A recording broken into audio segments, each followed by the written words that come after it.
Welcome to the Mostly Legal Podcast. I'm Amanda Copeless, COO of a mid-sized law firm based in Orlando, Florida. And I'm Rob Joyner, SVP of Business Development at Centerbase. Amanda, I feel like every episode we say this is going to be a good one, and then it actually is a good one. It really is every time great episodes. But today we have Stacey Graff, co-founder and CEO of Federate Legal. And Stacey, I have to say, has one of the best origin stories in legal. She did not grow up dreaming about law firms, although who really does? She was in Hollywood making commercials and music videos, working for people like Ridley Scott. And then she answered a Craigslist ad, moved to the Pacific Northwest, filed for unemployment, and somehow ended up in IT at Perkins Coie, thinking it would only be an 18-month gig. 10 years later, she was still there. Now she runs Federate Legal, which is doing something really interesting around the managed services model for law firms. We get into billing, we get into the business of law, AI, and the partnerships model, all of it. Let's dive in. Thank you, everybody. Welcome, Stacey Graff. She is the co-founder and CEO of Federate Legal. Stacey, as you know, I mentioned on the pre-show, we don't go through and read all the bios, but you have been in and around law firm management for almost as long as I have. So since we were 10. And so welcome to the show. Thank you. Thank you. Yes, I was 8 when I started in law firm. Oh, 8. Okay. Yeah. So you're young for your, got it. Mm-hmm. Well, give us some of your background. So Amanda and I were talking about this before the call. I came into legal in an even more unconventional way than usual. I started because I answered a Craigslist ad back in the day. So before I worked in legal, I worked in the entertainment industry in Los Angeles. I made commercials and music videos in the 90s and early 2000s when it was, cool. And we used film. And so coming out of entertainment, which was gig economy before gig economy was cool. It was all very short-term projects. So you were off and on of unemployment the whole time. So when I moved to the glorious Pacific Northwest, I immediately filed for unemployment. And one of the requirements was that I had to demonstrate that I was looking for a job. And so I was applying for all sorts of random things. And amongst those random things... We're not breaking the law here. We do not encourage you to break the law in the unemployment system. I'm pretty sure the statute of limitations is exhausted at this point. Because I was 8 as we... That's right. Child labor. That's another rule. Yeah. So I had applied for, online, Craigslist ad, put in an application and went through the interview process. And it was at a law firm to work in the IT department to kind of bring in processes around procurement and project management into the IT department. And I didn't know anything about law firms. I knew things about IT, coincidentally. And I was like, sure, I could do this. It'll be fine. And I remember going through the interview process and the director of applications at the time was telling me, well, attorneys have really strong personalities. And I'm like, I've been working with actors and directors. I think I can handle it. I think I'll be okay. But so I took the job thinking it would be a short-term gig. I'd be there 18 months. And 10 years later, I was still at Perkins Coie because they kept giving me interesting work to do. Stacey, I want to go back for a second. I love good stories. Can you give us a 1 or 2 minute story, your favorite from working in Hollywood? Ooh. Oh, I should. The juicier, the better. So when you're working in Hollywood, it's considered really unprofessional to get starstruck. You're supposed to just pretend like these really famous people are totally normal people that you don't recognize. So one of my favorite stories, I was working for Ridley Scott, because I get to name drop as we tell these stories. I was working for Ridley Scott, and the building that we worked in had a really long hallway to get to the restroom. So you had to go all the way basically around the outside. And so I'm going around the outside and I see this guy in one of the offices that I know. So I wave at him, hi, and he's like, ugh. And so I get to the bathroom before I realize that was Robert De Niro. I don't actually know him. That's a pretty good one. Rob, can I ask a side question really quickly? Is it making fun of me? It is a little bit directed to you. Were you old enough to have ever answered a job ad or placed a job ad on Craigslist? Was it seedy like your whole life, or It's been seedy my whole life. like I picked roommates off of Craigslist. Did you really? Times. Yeah. There That's was a a side time. story. Wow. Those are not How did mostly that turn legal. out? Dinosaurs Well, roamed let's the see. earth. Craigslist wasn't creepy. There was a Well, time. one of them left his mom's ashes in my garage, so that's a whole different story. That's Wasn't way it founded past- here in Dallas? I think so. Yeah. I feel like on the local news, once it became seedy, there was this whole shutdown that happened here in Dallas. I mean, we used to use it all the time. So I worked at an air conditioning company, and all of our like techs and everything, everybody was hired from there. So, Well, there was a point in time where Perkins Coie put want ads in. can you imagine that now? There's an HR person over there thinking, oh my God, what were we thinking? What?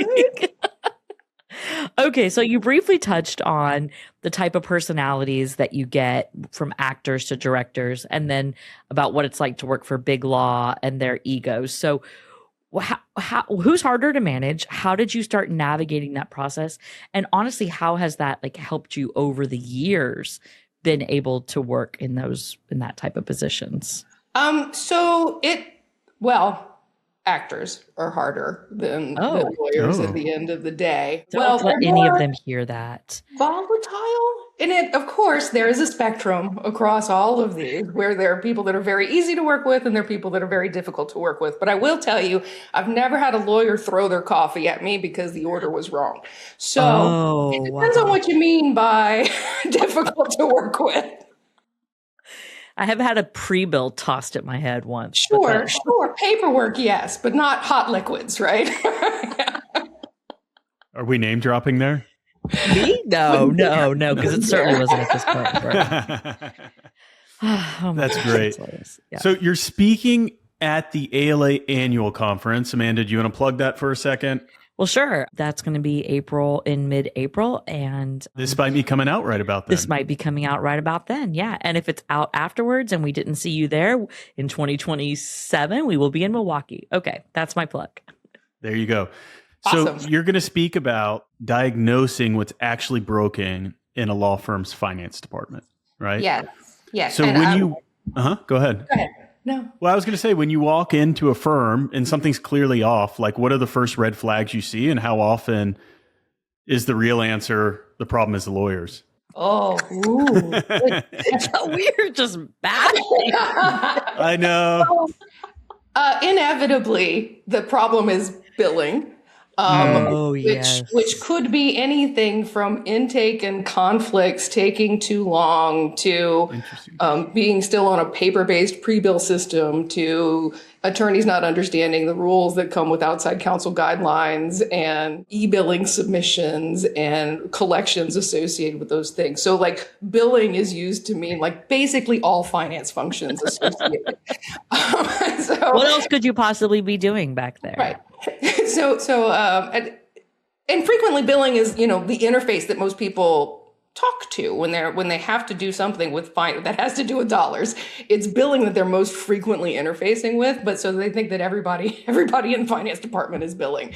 So getting into like really where in the workflow is the problem, because if we're talking about everything from intake to collections as billing, like that's a lot of different workflows and a lot of different moving parts and different systems and different things that end up being, handed back and forth, sometimes multiple times, between the finance team and the attorney or legal team.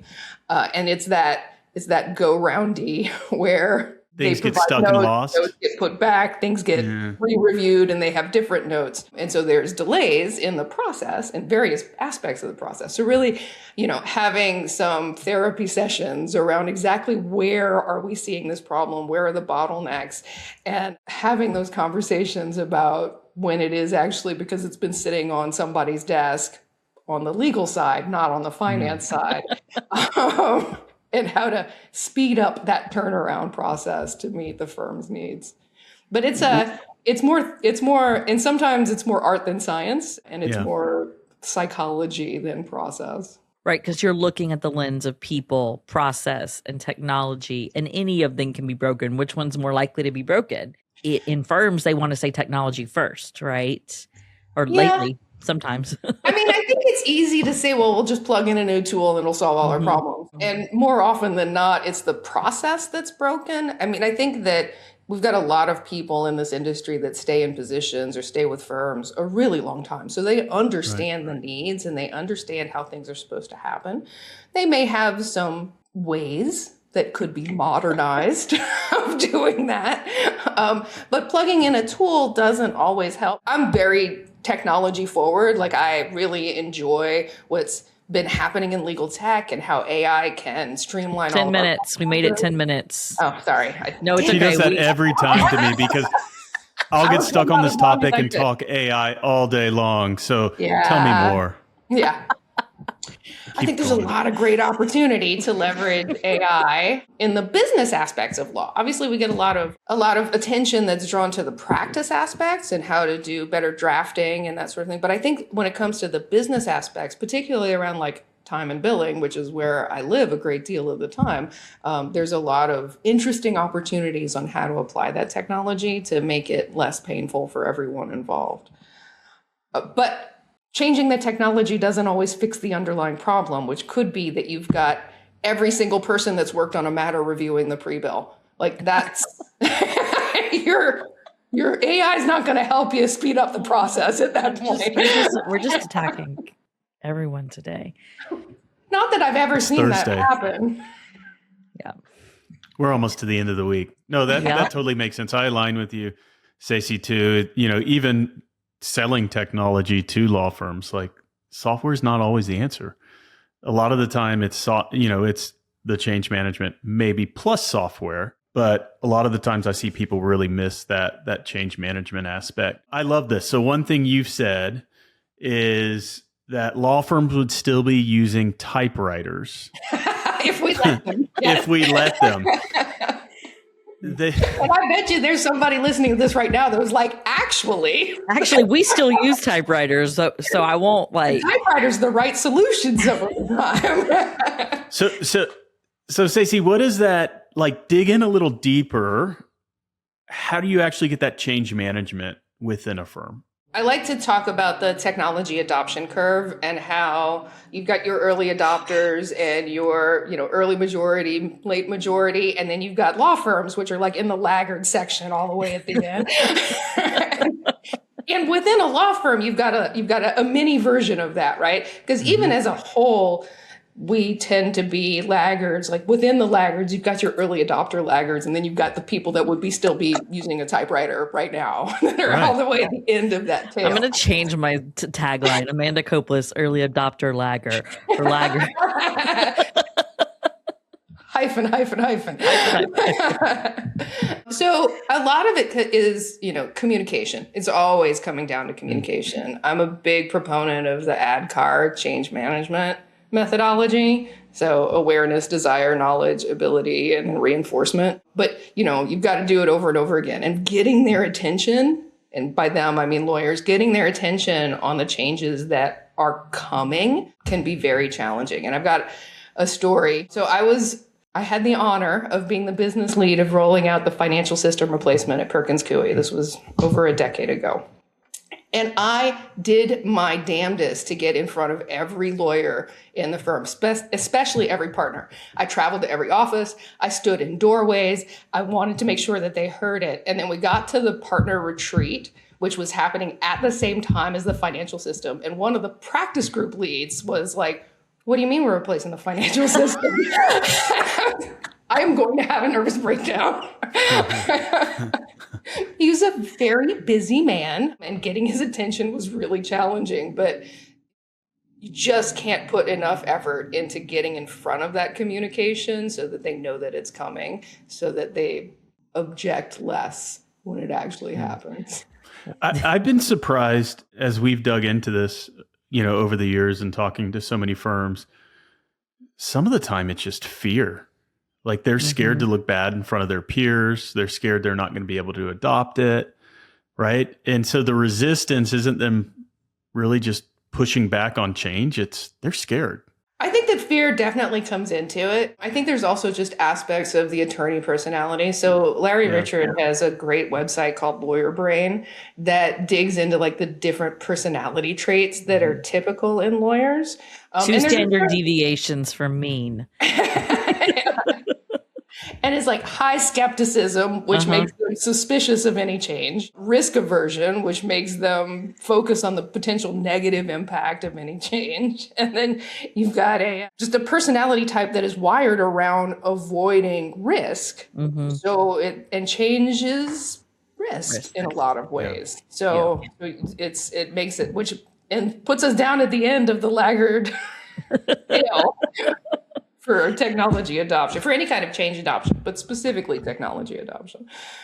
All right. I have a question for you. So not that I would ever do this, but you were lured out of your law firm by some private equity. Can you talk about that? What did that pitch look like? How did they get you to say yes? Yeah, that was a really interesting chapter in my life. So I was CFO at a large law firm, and I got a call from a recruiter. And the more they told me about what was happening, about, private equity had purchased the back office of a relatively large law firm, a 200 attorney law firm, and was looking for someone that could help build out that back office into a managed services organization, a shared services platform. And like the more they talked, the more I was like, no, wait, tell me more. No, come on. And so as I went through the interview process, I actually had more questions for the people that were interviewing me than they had for me. Like, I need to understand how conflicts was going to work. I need to understand how, you're going to deal with cybersecurity and confidentiality, and how are we going to build something that could support theoretically multiple firms. And what they told me was that, I had private equity backing, so budget wasn't going to be a problem, which of course as a CFO is like, okay. Yeah, sure. Wow. All right. So it took about your 6 bag months of money for that honeymoon to wear off, and for me to realize that we had some philosophical differences around how to approach law firms. Private equity has obviously been doing the kind of roll-up aggregation strategies in other industries and other service industries for quite a while, but law firms are different. And you really can't apply the kind of playbook for, HVAC or tree trimming to lawyers that they would sometimes like to. So I think that I don't think that we're going to see an end to that. I think that there's a lot of interest to move into this space, and there are various ways to approach it. But I think that there's quite the learning curve when it comes to it. I think it's interesting because, just in the last few weeks, I've read about private equity is looking for full stack legal tech. And what they mean by that is they're not looking for a legal tech vendor. They're looking for a law firm that's just running primarily on tech. And that's the direction they're trying to go in some instances. What were the biggest, I think you said philosophical differences for you, or what were the biggest, why can't they apply their tree trimming playbook to a law firm? Well, so anyone that's done a deal in, say, tree trimming or HVAC or pick your other industry, one of the most challenging aspects of closing that deal is getting it past the lawyers. And here we are in an industry full of them. Yeah. And I don't know that the people that are coming in from other industries really appreciate sort of that lawyer personality and the aversion to change and the high skepticism and how much that impacts their ability to influence decision-making in this space, which can launch a whole separate conversation about how law firms make decisions and why that's different from a variety of other industries. But really getting into how to support the practice of law without actually being involved in the practice of law. I think that there's just, it's the mentality and the way that these firms are organized are so different from the other industries that they're coming from that it's just hard to translate. I have that same conversation when we bring in different leaders at Centerbase that haven't had legal tech experience. I'm like, it's very different. They buy very different. There's not one person that makes that decision. There's 5, 10, 15 that will sit around the table and make that decision. And by the And way, then if sometimes one doesn't person agree, comes in. And then sometimes one person comes in at the very last minute that you had no idea was going to get a vote. And then they not only have a vote, but they have veto power. yes. Can I do a public service announcement really quickly? We love lawyers on the Mostly Legal podcast. Anything you hear to the contrary is just a coincidence. Okay. I support this message. I support this mess. I do think that whether it's leadership or private equity or anything coming into this space, they really don't appreciate the cycle time it takes for decision making. And I know that was something that we came up against over and over. And they're like, well, how can we close on a firm in 6 weeks? And I'm like, that's never going to happen. I can't even hire a receptionist that fast. Well, in other industries, they can, right? In other industries, they can identify a target and close on that target within 2 months. And I'm like, no. Okay, so you have founded your company, Federate, or you co-founded it, to give small and mid-sized firms the same kind of back office firepower that big law really takes for granted. So say for a 20 or 40 attorney firm, they've been running that way since the 90s, or since before I was born. What does plugging into a managed services model actually look like today? What's the hardest part of the conversation when you're first selling it? Well, I mean, the hardest part of the conversation is all about change management. It's all about doing things differently, because it typically, if you're a 20 attorney firm, joining a platform like Federate's, we're talking about a pretty significant uplift in the technology, which will pay off in the long run. But that short-term switch from this is how we enter our time, this is how we do bills, this is how we get reimbursements, this is how we find our documents, that is a difficult conversation for them to embrace sometimes. But there is really kind of access to stronger tools, like tools that can help firms get to the next level. By creating more organization, by creating better access to their own information, and helping them make informed decisions about how to grow their firm or how to be more efficient. So as with so many things, it comes down to that change management aspect. And are they willing to embrace the changes that they'll need to be the firm that they want to be in the future? It's so confusing, Stacey. There's 800 different AI vendors out there. We're going to more every day. Yes. And more every day. And even somebody like me that follows it daily can't keep up. Mm-hmm. And I'm always getting sent that's brand not new. Just because of the number of vendors. We'd like to take a moment to thank our sponsor, Centerbase, legal practice and management software designed to deliver optimal efficiency, profitability, and business growth for your mid-sized law firm. Learn more about how Centerbase helps you practice, manage, and grow your law firm with modern technology at centerbase.com. Amanda, do you remember that time we went to ALA National in Florida and somebody said, did you bring your son? Oh my! Are you kidding me with this?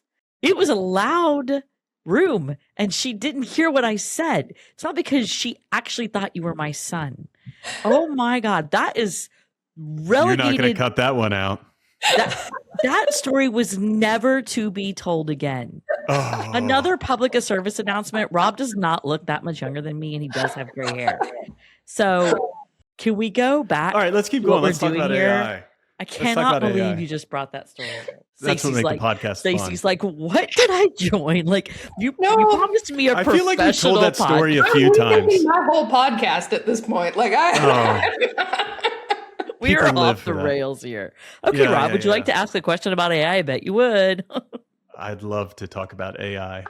So you and I have very similar viewpoints. A lot of people lean into the practice of law angle with AI. There's thoughts, people, and fears about, is AI going to replace attorneys? You come at it from a different angle, one that I really enjoy and I think honestly is underserved and under-talked about right now, which is the business of law side and how it can make a firm more efficient. Talk to us. You mentioned timekeeping. Talk to us about where you're seeing a lot of efficiencies added to firms by adding these products. So if I could quantify the amount of time I've spent in my career trying to get attorneys and other timekeepers to enter their damn time. Yep. Same. It would be a lot. So I get really enthusiastic about things like AI assisted time entry. There's some really great tools that are out there on the market right now. And there's more every day, right, that are moving into the space. I think what we see with AI tools in general is that some of the people that are moving into the space aren't familiar with the space. So they think that they can apply things that they've learned in other industries. Are we sensing a theme? And I think while there's some good learnings to be had from other industries, that again, legal and law firms are so specific in a lot of ways that using a tool that isn't built for us can be very challenging. So I think that I'm really excited about things like outside counsel guidelines management. Yes, 100%. Because, so that is so exciting. And then how to apply those outside counsel guideline management tools to your pre-bill review process and your e-billing process. I think that being able to streamline that work to cash flow and that workflow by leveraging technology to do the things that, quite frankly, they don't want to do anyway, right? Yeah. On my countless hours trying to get them to enter their time and return their pre-bills. They don't want to do it anyway. So if I can make it easier by leveraging technology, then I'm absolutely going to do it, because it pays off for the return on investment on that is just huge, because the shorter the cycle time from work to cash, the higher the realization, the more profitability the firm has. So leveraging tools for the business of law, I mean, it's not as sexy as some of the other tools out there, but it is when you get your paycheck. It is when you start looking at the bottom line. Yes. Yeah. Stacey, you said something to me on our pre-call and I almost fell out of my chair. It was your hot take. You want to get lawyers. I have a dream. You have a dream. Tell me your dream. And Rob, hold tight. My dream is to get lawyers out of the billing process. Other people can do that work. Other people can. And so it's not the highest and best use of partner time, which is inevitably who ends up doing it. And so the partners that are lead or originating on those clients or matters are the ones that end up reviewing the pre-bills. And they're the ones with the highest billing rates that the firm would be better off leveraging in other ways. And so by pushing that work to other people within the organization, it would make my life much easier, but also streamline that process and use other people to. What does that look like? Like, who are the other people? So I have ideas. I think that there is an opportunity to upskill practice assistants, what we used to call legal secretaries, but are now legal assistants or practice assistants, into more legal project manager kind of roles that have that kind of billing adherence to client requirements experience, because they're already on the ground. They're already familiar with the clients and what's happening, but getting them, and we do see practice assistants involved in the billing process frequently as like a pre-review, but shifting more of that responsibility to them and off of the attorneys. They're also, frankly, more likely to do it in a timely fashion, especially if they're held to certain standards. It's hard for me to make a rainmaker partner do my bidding when it comes to pre-bill review and time entry. Well, I mean, I think it can go even further.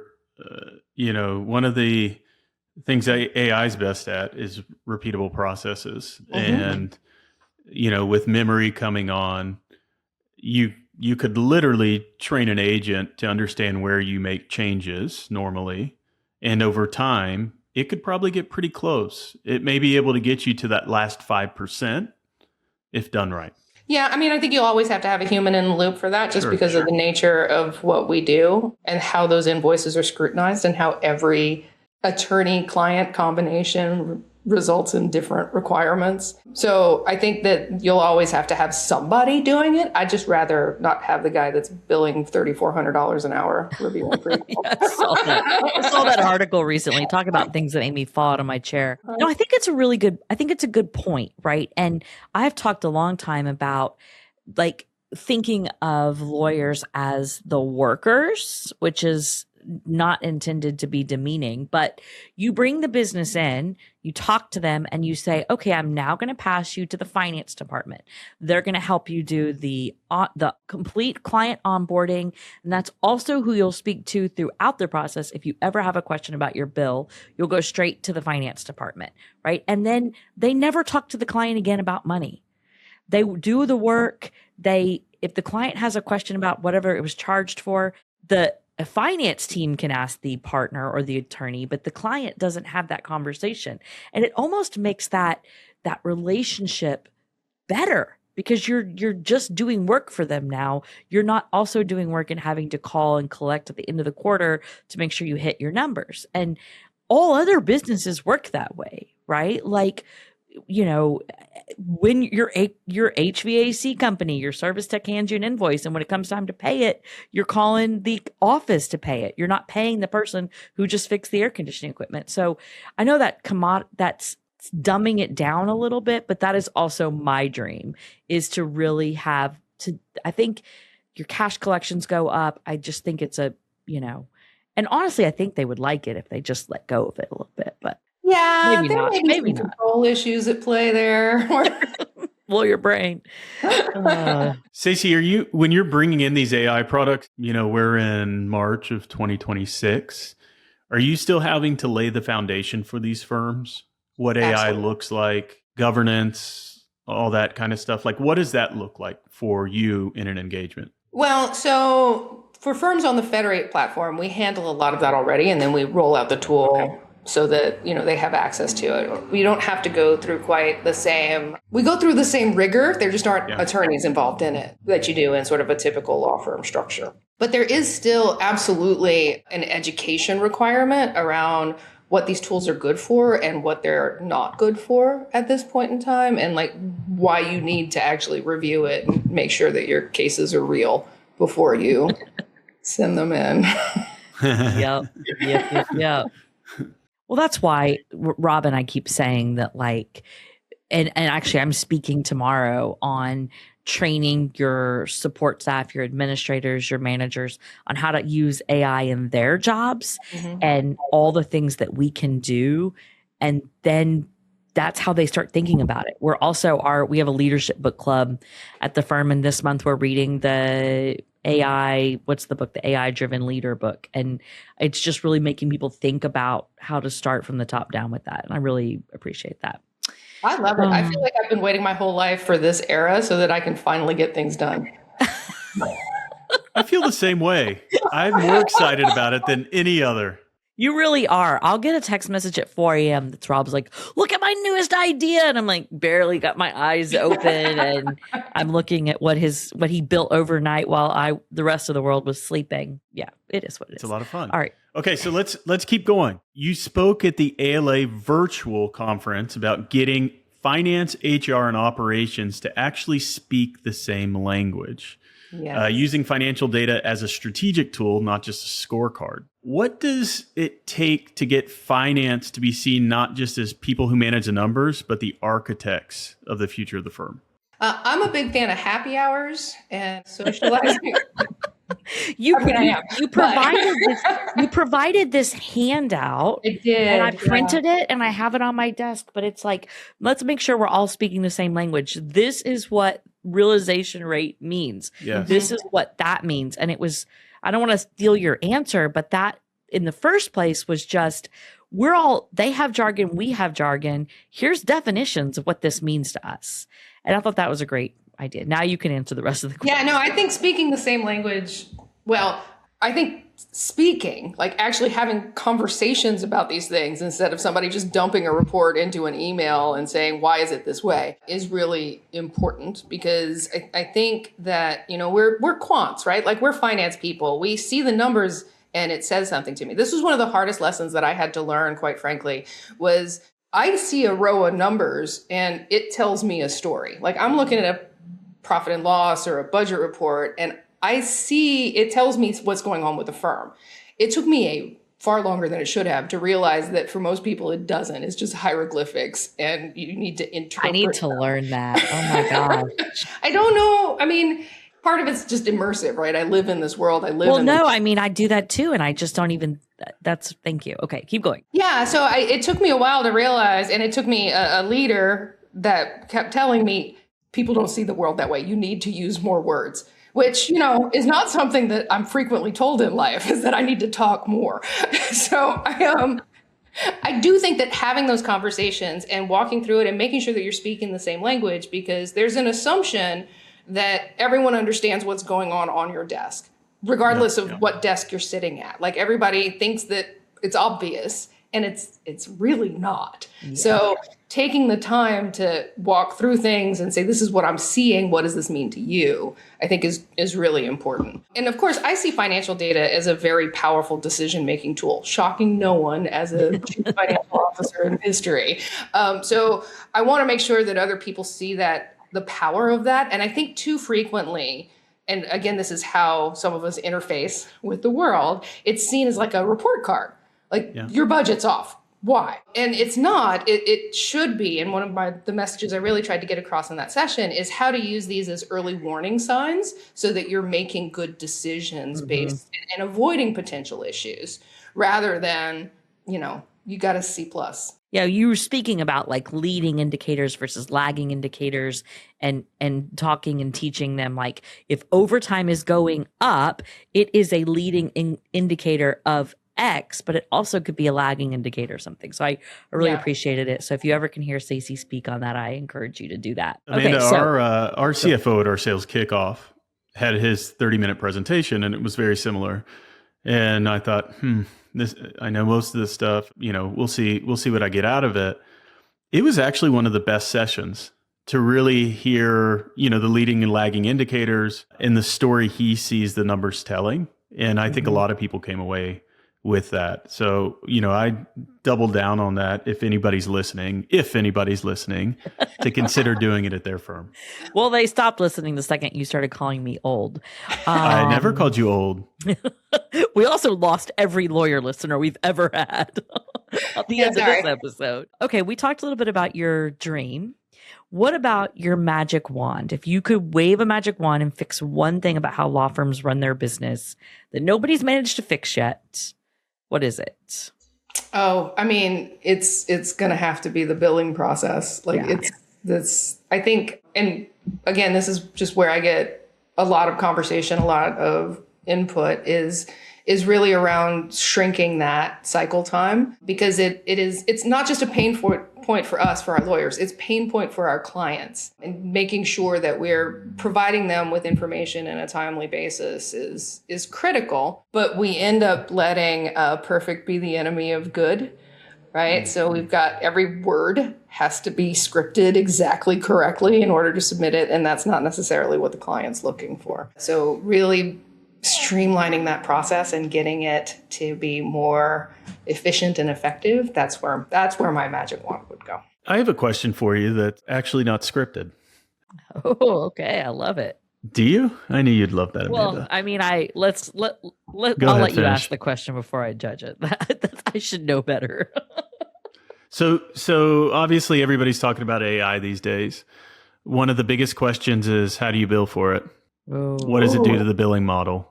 Yeah. So what we're seeing right now, I have so many thoughts on this. What we're seeing right now is the pendulum swing back to flat fees, fixed fees, retainer-based work. And then the law firms trying to make that as profitable as possible by using automation and AI and technology and whatever delegation that they've historically done. I think that long-term, it's an opportunity for us as an industry to look at more value-based billing. Like, how much is this worth to our client? Not how much is the time associated with it worth. And I think that is, when we talk about philosophy, that's a gestalt shift as an industry, changing the perspective from what's my time worth to how much is this worth to the client is a real opportunity for us. One of the largest MSPs that supports law firms, their owner, who happens to be a lawyer, I don't know if he ever practiced, he thinks that there's a chance that you could get litigation to a flat fee at some point. So, I mean, that's an interesting idea. I That's how I tell my husband he's wrong without telling him he's wrong. Say more. I think that it depends on what we're talking about in the realm of litigation. I think that there are certainly some aspects of litigation that can move to a more standardized rate structure. But when you get down to that, bet the company, high stakes litigation, you're not going to want to bargain shop that. And so, there will always be ways for us to streamline the pricing model and ways for us to better meet the client's needs. But I think that there are areas that will always be hourly. And honestly, I think that hourly rate is only going to go up. I think we're going to see, as we see different parts of the practice move to those flat fees, move to those retainer-based, we're going to see the rates for the things that are really valuable to our clients going even higher. So next couple of years, we'll see $5,000 an hour for those high stakes, particularly for the high stakes litigation. Well, because maybe there's some kind of blended model as well. Right. But the being in front of people is going to become more and more of a commodity, a higher price commodity. Okay.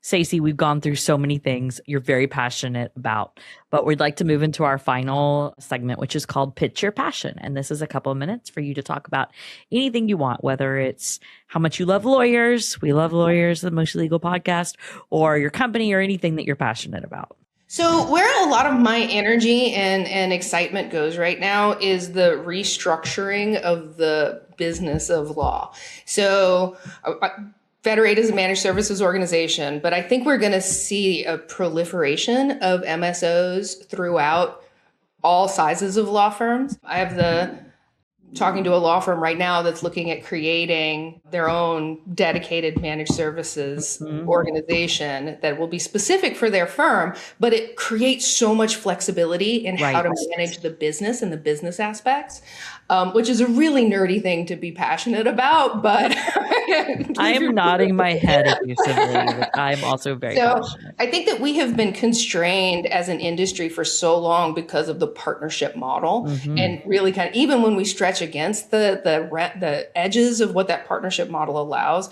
by being able to bifurcate the organization and really professionalize the back office in a number of ways, I think that it will improve the level of service. It'll improve the tools available, but it just opens up so many financial and management aspects that I think everyone's going to do it. All the cool kids are looking at it right now, but I think eventually everyone's going to do it in the industry, and it's going to manifest in a variety of different ways. Can you give us an example, like a little more on what that means?